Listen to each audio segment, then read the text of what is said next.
Big homie want to look like a gay painter. From straight up clowning Jay-Z for allegedly music, trying to look like a famous gay painter to putting him on blast saying his whole commute is really just tied to wifing Beyonce. Look, when Jay signed his contract, the big one was with Beyonce. MHM. When he signed that contract, the marriage contract, he got trophies. Now those wonder trophies came. Laughter rolling in Buddy. 50's been on Hobbs' neck for decades, but now Jay Music finally fires back, breaking his silence in a clip that's lighting the timeline up. Let's get into it. The Super Bowl scandal music, that almost wasn't all right, so check it.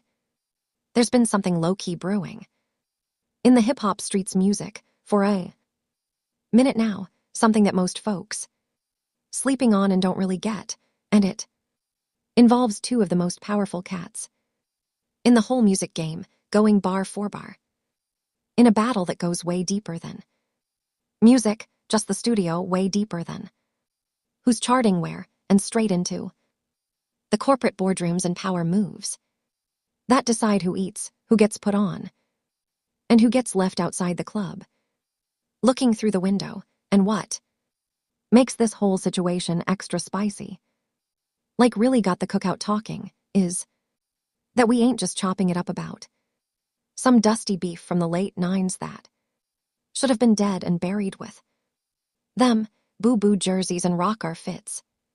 Nah fam, music we talking about something that popped off way more recently, something that 50C is saying Jay-Z straight up orchestrated behind the scenes to keep him off one of the biggest stages in the whole country.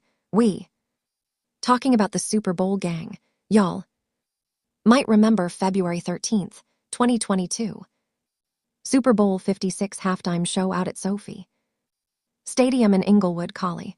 The streets was hyped because they were saying it was going to be a historic music moment for the culture. First time the halftime show was really going to put hip-hop front and center with Dre, Snoop, Mary J, and K. all hitting that stage together, and then out of nowhere, like a ghost from music, the early 2000s, 50 Cent pulled up hanging upside down, dropped into music club doing that iconic pose from the video and had the whole internet lit up with memes and throwback vibes. But according to Fifth himself, that legendary moment almost got axed, and the reason he says it got a name, Jay-Z. Now peep the power dynamics at play here, cause this is where it gets real in these suburban streets.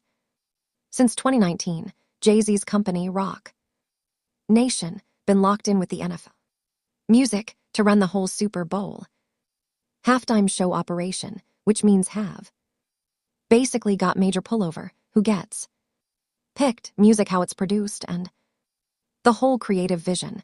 This the man who pretty much decides who gets that career-changing moment on the most watch stage in American TV, no cap. And according to 50, Jay used that juice to try to keep him out the building. Jay-Z told Dr. Dre, just for people who's not up on this or Eminem music, that he didn't want you to perform part of that Super Bowl they had a couple years ago. Back in December 2024, 50 pulled up on Cameron's show, Come Talk Music, to flee and aired everything out. He broke down how Jay went straight to Dre and and told them he ain't want 50 nowhere near that performance. But here's where it gets real interesting and real, telling about that day one loyalty between 50 and music Eminem. That's some ride or die type bond right there. Why do you think that is? Music. Well, I just think threatened. Yeah, possibly. Not even threat, you know. I think it's just when you take the competition from like our culture is competitive. Man, it is, but I think when it goes past the music itself to blocking things. In business. Then I don't understand that. You heard that 50 ain't even talking. About creative differences, or no. Scheduling conflicts, homie. Music. He's straight up accusing Jay-Z of using his corporate position to deliberately block another artist's come up.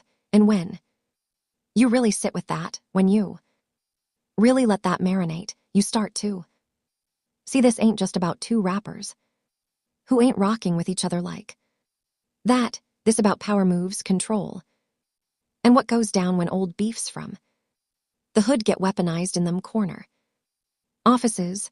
But hold up, the plot gets even thicker 'cause Music 50 also dropped that Eminem basically gave the NFL an ultimatum, said he wasn't going to perform unless Music 50 was included. Tony Yayo, 50's Day One unit fan, confirmed this whole version of events when he sat down with DJ Vlad. But for me, I mean Jay, you got to remember, he didn't want 50 at the Super Bowl. That was crazy. I'm like, wait, Jay didn't want 50 at the Super Bowl. Yeah, he didn't want. I remember Eminem pushed for it. That was some hatting. Yeah. I remember Eminem was like, I'm not going to do it unless 50 does it. Think about what that means for a sec. Fam, one of the most hyped halftime shows in Super Bowl history, almost lost. Eminem, music. One of its biggest draws, a certified legend, because Jay-Z allegedly tried to keep 50 off that stage. That ain't music, just some petty beef, no more. That's the type of corporate snake moves that can cost networks millions of dollars and have a whole organization looking crazy on the biggest night of the year. 50 been speculating on why Jay would go that hard to keep him out. In that Hollywood Reporter interview from July 2024, he said it straight. They wanted to leave me out of it. It was them fighting for me to music, stay out of it. It should be in the NFL paperwork. Now, Eminem is not performing without 50. And then in October 2024, music. When he pulled up on the Breakfast Club, 50 doubled down on all of it, saying Jay had blocked him music, and that at first they was trying to pin it on the NFL to avoid any direct smoke, but 50 peaked the game, his people in music. The industry told him exactly where that resistance was coming from, so what could possibly make one of hip-hop's biggest bosses' music allegedly try to sabotage another artist's Super Bowl bag? According to 50 himself, it all comes back to competition that done music stretched way past just the music. When it goes past the music itself too, blocking things in business, then I don't understand that. Like right now, you're not even competing for a slot. You don't have a new song out that he want to be on the top 10 or top 5. Right. And you still competing, which don't make sense. Like what we competing for them. 50 Cent has theorized that his massive success in television production, his power franchise on stars, has become a cultural phenomenon. Music has positioned him as a direct competitor to Jay-Z's entertainment business ventures. It's no longer about who has the hottest 16 bars or the biggest first week sales. This is about empires, about market share, about who controls the narrative of hip-hop's business future. And perhaps most revealingly, 50 Cent noted that the NFL initially took the public fall for the controversy, but he knew it was Roc Nation's call all along. The corporate shield was up, the plausible deniability was in place, but 50 Cent wasn't fooled. He knew exactly who was pulling the strings. What makes this allegation music even more explosive is that Jay-Z has never publicly addressed it, not once. his silence on. The matter has spoken music, volumes too. Fans on both sides of the fence, some interpreting it as dignified refusal to engage in petty drama, others seeing it music as tacit admission that 50 cents accusations might carry more truth than anyone in Jay-Z's camp would like to admit. The story has fueled broader discussions across social music, media, and hip-hop circles. In September 2024, Cameron and Mays speculated that Jay-Z blocked Lil Wayne from performing at the 2025 Music Super Bowl due to old beef, drawing clear parallels to what allegedly happened with 50 Cent. A pattern was emerging in the public consciousness, a pattern of Jay-Z using his corporate music positioned to settle old scores and keep rivals off the biggest stages. Social media reactions have been predictably divided. Some fans side with 50 Cent, calling Jay-Z petty or a gatekeeper who abuses his position of music power. Others defend Jay-Z, pointing to 50 Cent's well-documented history of music instigating beefs and suggesting this might just be another chapter in his endless trolling campaign.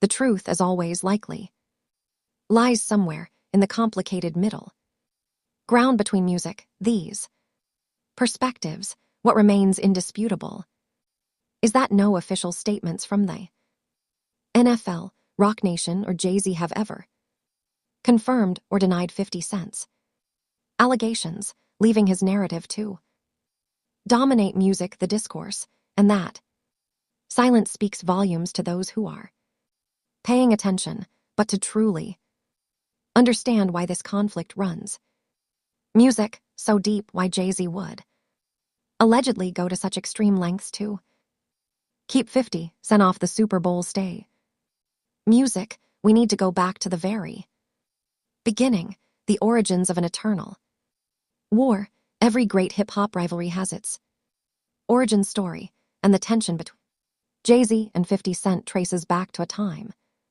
when Curtis Jackson wasn't yet the platinum-selling vitamin water millionaire we know today.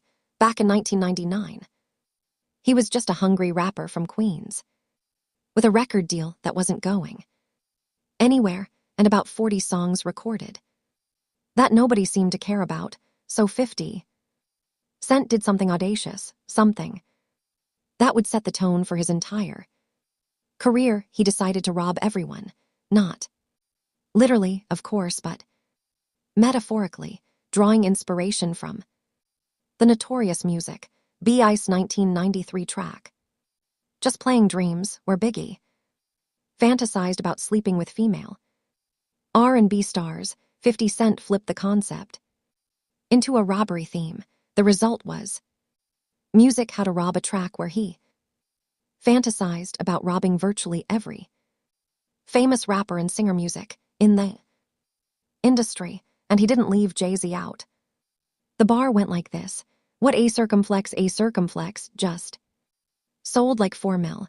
He got something to live for, don't want to putting 4 through that Bentley coupe door. It was bold, it was disrespectful, and it was exactly the kind of guerrilla marketing that an unknown rapper needed to get noticed. The song spread like wildfire through white label music, vinyls, distributed to DJs like Funkmaster Flex at Hot 97, getting up to 650 spins weekly and circulating through mixed apps in major cities. Suddenly everyone hip-hop music was talking about this kid from Queens who had the audacity to name-drop over 40 artists in a robbery music fantasy. But while most of the targets either laughed it off or ignored it entirely, Jay-Z decided to respond.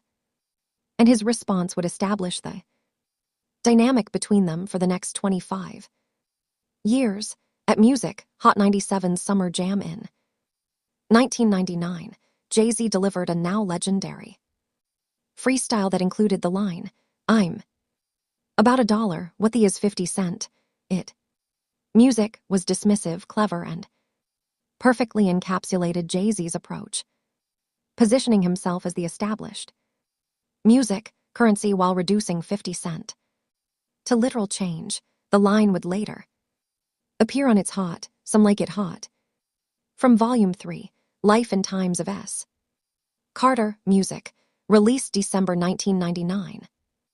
Produced by Timberland, the track featured Jay-Z boasting about his music superiority with bars like, "Go against a circumflex, you're as dense, I'm about $1, what the is 50 cents. There ain't never been no 50 music." Sent Jay-Z conversations questioning whether there was a competition between the two of them. It's a huge difference in energy internationally and 50 cent. Jay-Z, in fact, his largest selling records sold 430 something thousand music copies. My largest selling records, plural. Two of them sold 5 million. 50 Cent didn't stay quiet.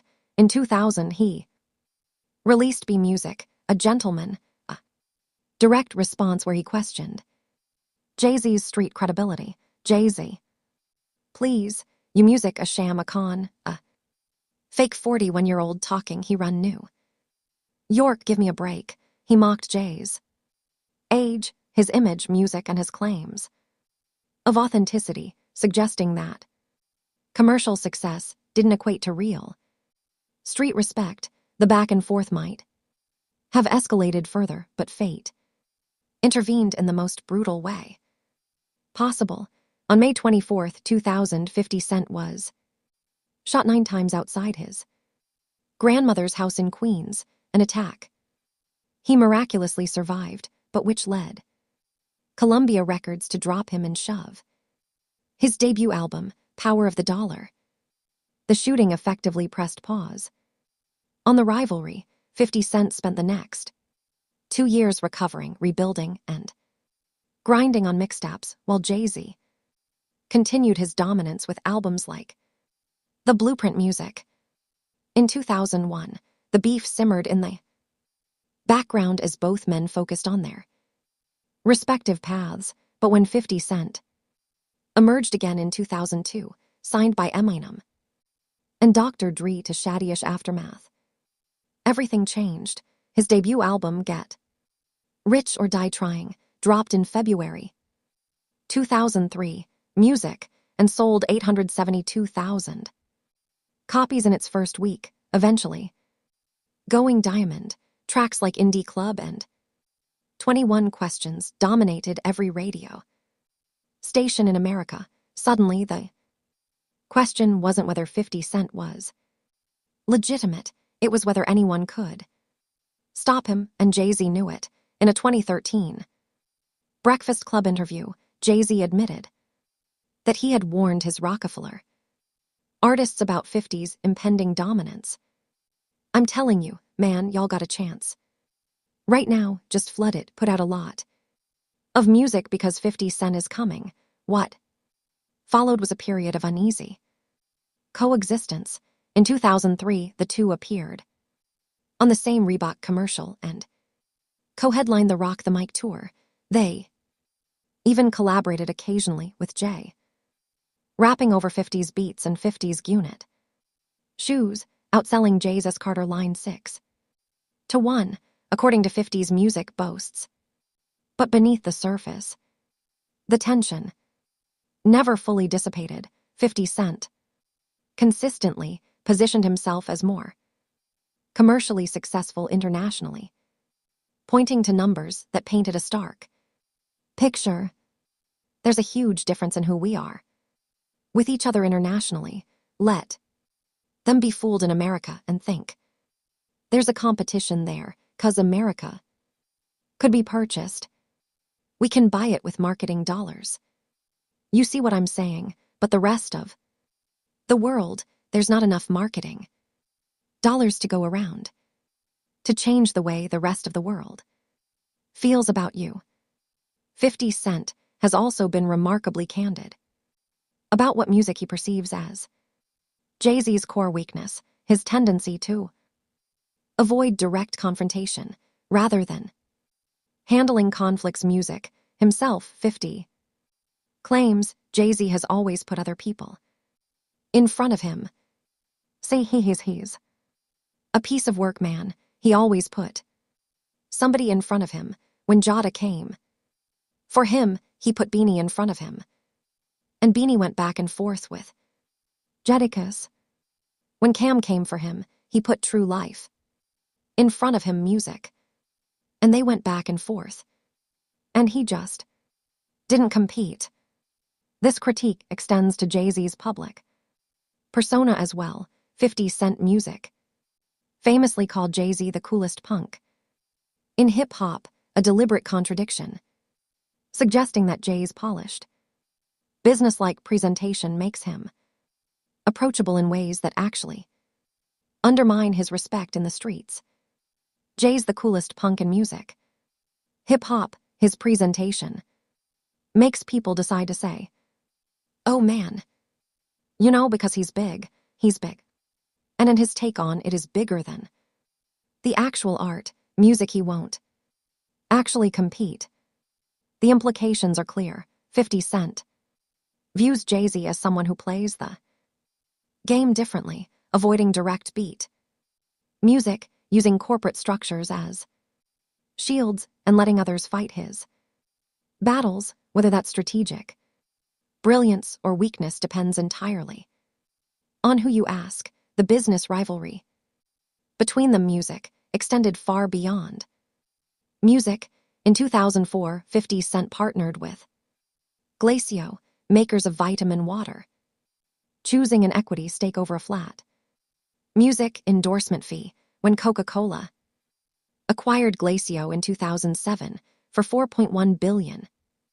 50's share reportedly netted him an estimated $60 music to $100 million after taxes. Meanwhile, Jay-Z sold the rights to his Rocawear clothing brand to Iconics Music brand group in 2007 for $204 million in cash. Both deals were landmark achievements, music, but 50 Cent never missed an opportunity to position his vitamin water windfall as the smarter, more lucrative play. The business shade music continued through the years, with each man building empires that would inevitably compete for the same cultural music space. By 2007, their rivalry took another twist when Kanye West's Graduation and 50 Cent's Curtis were released on the same day in what became the music most anticipated sales battle in hip-hop history, when Kanye won decisively, 957,000 to 691,000. First week, 50 Cent accused Jay-Z of orchestrating Kanye's victory music to defeat him by proxy, using his Death Jam presidency to ensure Kanye had every advantage. The music accusation fit into 50's broader narrative of Jay-Z as a chess player who never dirties his own hands. But there's another dimension to this music rivalry that 50 Cent has explored in recent years, one that touches on Jay-Z's most significant personal relationship, the Grammy theory. If you thought the Super Bowl allegations were explosive, wait until you hear what 50 Cent has been saying about Jay-Z's Grammy wins in multiple interviews throughout 2023. Music and 2024, 50 Cent has advanced a theory that has both entertained his fans and infuriated Jay-Z's supporters, that Jay-Z's massive Grammy success, he now holds 25 wins, making him the most awarded music rapper in history, is directly tied to his marriage to Beyonce, rather than his own musical marriage. Look, when Jay signed his contract, the big one was with Beyonce, MHM. When he signed that contract, the marriage contract, he got trophies. I was wondering what you trophies. Laughter came rolling in, buddy. Now, to be completely fair and accurate. Here, Jay-Z actually had 4 Grammy wins before his first collaboration with Beyonce. Not one his 50 claims, music, but his broader point that Jay-Z's wins accelerated on dramatically after his association with Beyonce began does hold some statistical truth. Of Jay-Z's 25 total Grammy wins, 21 came after music. 2004, coinciding with joint projects and his evolving image as a mogul and family man. 50 Cent has connected this to what he sees as Jay-Z's calculated music image transformation. So, you're saying the success is derived from the marriage? Absolutely, been treated differently. The accolades, because he's no longer viewed as what? Like a street or gangster rapper. Now, he's viewed as a businessman, entrepreneur, family man. And the biggest ones because of the position Beyonce took. Oh wow. All right, you were connected to the biggest. This argument fits into 50 Cent's broader critique of the Grammy Awards as an institution that rewards image, music over authenticity. He's repeatedly pointed out that Tupac Shakur never won a Grammy despite music, his immense cultural influence, using this as evidence that the Recording Academy values polished, music-safe artists over raw hip-hop pioneers. 50 Cent himself has 3 Grammys, which might explain music, some of his skepticism. But his critiques extend beyond personal grievance. He's positioning music himself as a truth-teller in an industry he believes rewards relationships over talent, but perhaps no aspect of 50 Cent's recent commentary on Jay-Z music has been more provocative than his persistent connections between Jay-Z and John Michel Basquiat. He imaged itself after a gay painter. Big Homie wanted to look like a gay painter. What are we talking about here? We're talking about Basquiat. He wants to look like a gay painter. That's 50 Cent accusing Hobb of modeling his whole look after John Michel Basquiat, and while the comment might seem random, it speaks to Fifth's willingness to music come at Jay-Z from every possible angle: his appearance, his authenticity, his business dealings, music, his personal relationships. 50 Cent called Jay-Z's 444 album golf course music, basically saying it was elitist and out music, of touch with the streets that made Have famous in the first place. He'd been clowning Jay-Z's appearance with memes, suggesting he music got old real fast. The irony of this entire saga is not lost on hip-hop observers. Here we have 2 men who rose from nothing, music, one from the Marcy projects in Brooklyn, the other from the streets of Queens, who built billion-dollar empires and should, by all accounts, music, have mutual respect for each other's hustle. Instead, they've spent 25 years engaged in a Cold War that has evolved from rap battles to business conflicts to social media trolling. 50 Cent has been remarkably consistent in his assessment of the situation. He doesn't necessarily dislike Jay-Z on a personal level.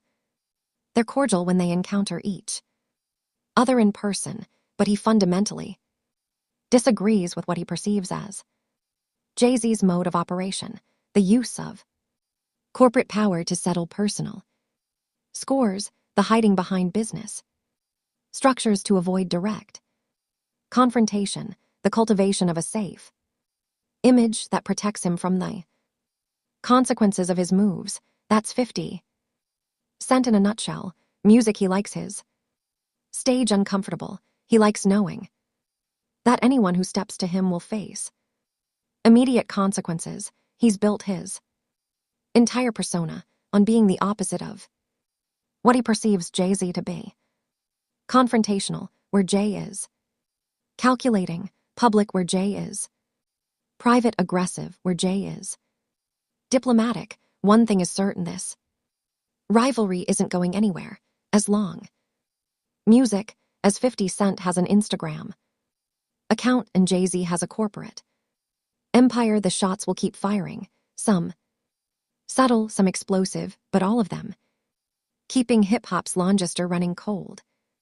War burning for another day. What makes this particular moment in their history so compelling is the convergence of multiple storylines. We have the Super Bowl allegations casting doubt on how entertainment gatekeeping really works.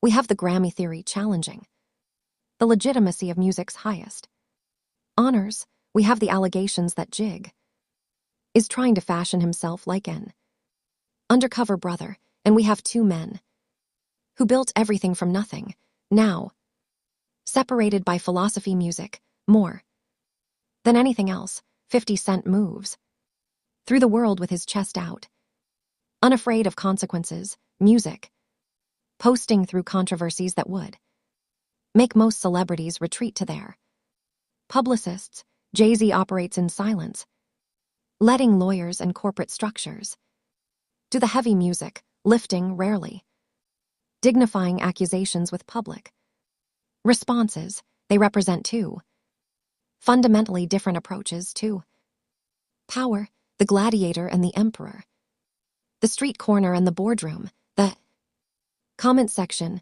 and the contract clause. Perhaps the most telling aspect of this entire saga is that despite everything, the diss tracks, the sales battles, the business competition, the social media trolling, the Super Bowl allegations, neither man has ever truly destroyed the other. Both remain standing at the top of their respective empires. Both have achieved things that would have seemed impossible to their younger selves, and both, whether they'd ever admit it or not, have pushed each other to become better, hungrier, more strategic versions of themselves. That's the nature of rivalry's music, that last a quarter century. They stop being about hate and start being about definition.